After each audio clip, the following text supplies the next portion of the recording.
ಬಂದವರು ನಾವು ಹತ್ತಿರ ಬಂದಿದ್ದೇವೆ. ಇಲ್ಲಿ ಸ್ವಲ್ಪ ನೀರು ಕಡಿಮೆ ಹೆಚ್ಚೆಲ್ಲುಂಟಪ್ಪ. ಹೊರಗು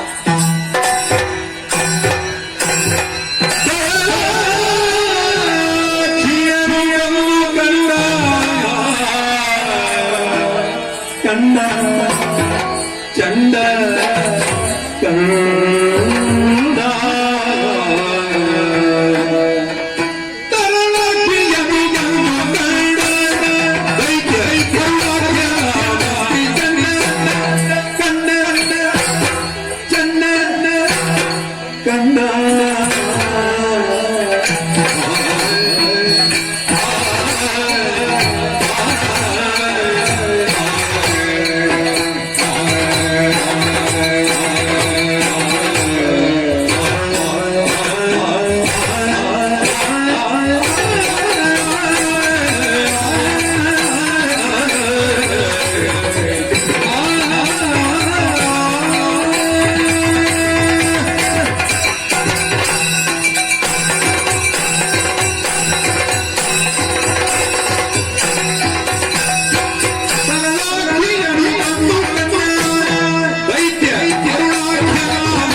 ಉದ್ದೇಶದಿಂದ ನಮ್ಮದೇ ಆದಂತಹ ನಂದಿನಿ ನದಿಯ ತೀರಕ್ಕೆ ಬಂದವರು. ತಂಪಾದ ಗಾಳಿ ಬೀಸ್ತಾ ಉಂಟು. ಗಾಳಿ ಬೀಸುವುದು ಹೌದು ತಮ್ಮ.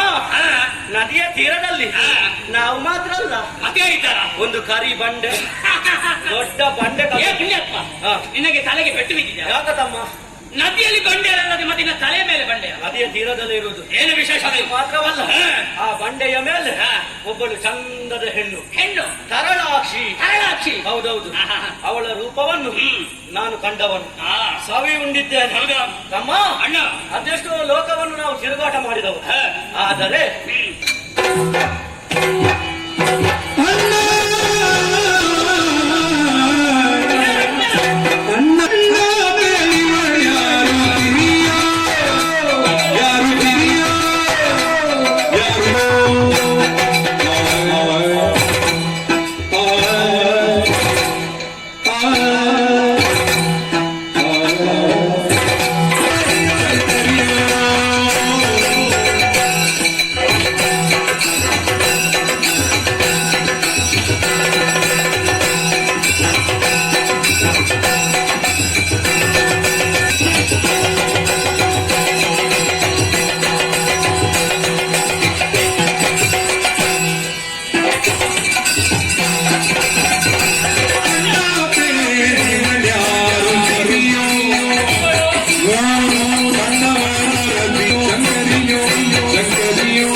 ಪ್ರಸ್ತುತ ಮುಂದುವರಿತಿರುವಂತಹ ಸಂದರ್ಭದಲ್ಲಿ ಹಾ. ನೋಡಿದಣ್ಣ ಬೆರಳ ತುದಿ. ನೋಡಿದೆ ನೋಡಿದ್ಯಾ? ಹೌದಣ್ಣ ಹಾ. ಮೆತ್ತುವಲ್ಲಿ ಮೆತ್ತಿ ಹಾ. ಒತ್ತುವಲ್ಲಿ ಒತ್ತಿ ಹಾ. ತಟ್ಟುವಲ್ಲಿ ತಟ್ಟಿ ಹಾ.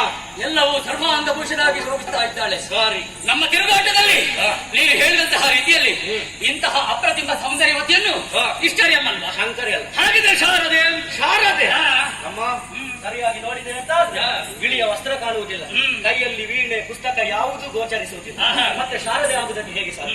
ಶಾರದೆ ಅಲ್ಲ. ಶಾರದೆ ಅಲ್ವಾ? ಆಹಾ. ಆರತಿಯೇ ಬಲಭಾಗದಲ್ಲಿ ಮನ್ಮಥ ಗೋಚರಿಸುವುದಿಲ್ಲ. ಹಾ. ಕಾಮರತಿಯರ ಮೇಳವೇ ಅಲ್ಲ, ಇದು ಮೂರನೇದ. ಮನ್ಮಥ ಅಲ್ಲ. ಆಹಾ. ಇದು ಮೂರನೇ. ಹಾಗಿದೆ ನಾಗದ ಸತಿಯರೇ. ದೇವಲೋಕದ ಆ ಹೆಣ್ಣನ್ನು, ಹಾ. ಹೆಣ್ಣು ಮಕ್ಕಳನ್ನು ನಾವು ಸರಿಯಾಗಿ ನೋಡಿದವ. ಹೌದಲ್ವೇ? ಆಹಾ, ಅಲ್ವೇ ಅಲ್ಲ. ಹಾಗಿದ್ರೆ ಯಾರಿರ್ಬಹುದಣ್ಣ? ನೀನು ಹೇಳಿದ ಹಾಗೆ ಹಾ. ಹರಿಹರರ ಅರಸಿ ಇವಳಲ್ಲ. ಆಹಾ. ಮೂರು ಲೋಕದಲ್ಲಿ ಇಂತಹ ಹೆಣ್ಣಿರುವುದಕ್ಕೆ ಸಾಧ್ಯವೇ ಇಲ್ಲ. ಒಂದು ಕೆಲಸ ಮಾಡುವ. ಯಾವ ಕೆಲಸ? ನಮ್ಮ ಒಡೆಯನಿಗೆ ಯೋಗ್ಯ. ಯೋಗ.